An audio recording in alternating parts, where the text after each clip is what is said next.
పండుగ వేళల్లో యువత క్రీడలపై ఆసక్తి చూపుతూ టోర్నమెంట్లు నిర్వహించడం అభినందనీయమని విశాఖ నగర పోలీస్ కమిషనర్ శంఖభద్రబాచి అన్నారు. విశాఖ జిల్లా పెందుర్తి నియోజకవర్గంలోని పోర్లుపాలెం మైదానంలో నిర్వహించిన సంక్రాంతి ప్రీమియర్ లీగ్ ను ఆయన ముఖ్య అతిథిగా హాజరై ప్రారంభించారు. టాస్ వేసి క్రీడాకారులకు శుభాకాంక్షలు తెలిపారు. కాసేపు బ్యాటింగ్ చేసి యువతలో ఉత్సాహాన్ని నింపారు.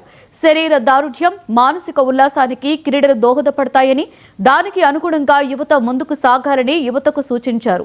విశాఖలో శాంతి భద్రతల పరిరక్షణకు పోలీసులు చేస్తున్న కృషికి యువత ప్రోత్సాహం ఎంతో అవసరమని అన్నారు. బహుమతులు పొందడం మచ్ బెటర్. అందుకే లాస్ట్ 4 years నుండి ఇది స్టార్ట్ అయింది. అది చాలా మంచి నిర్ణయము. నేను ఈ నిర్వాహకులందరినీ హృదయపూర్వకంగా అభినందనలు తెలియజేస్తున్నాం. ఇప్పుడు 4 గ్రామాల నుండి క్రికెటర్స్ ఉన్నారండి. రాబోయే రోజుల్లో మీరు ఇంకా ఎక్కువ గ్రామం నుండి ఇంకా ఎక్కువ టీమ్స్ పార్టిసిపేట్ చేస్తే ఇంకా బాగుంటుంది. ఫ్యూచర్లో ఇంకా ఎక్స్పాండ్ చేయడానికి ప్లాన్ చేయండి.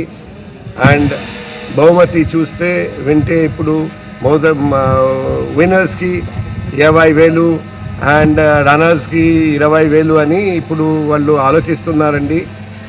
బహుమతి ఎవరికి వస్తుందో ఎవరికి రాదు అది పక్కన పెడితే ఆడడం, స్పోర్ట్స్మెన్ స్పిరిట్తో ఆడడమే ముఖ్యం.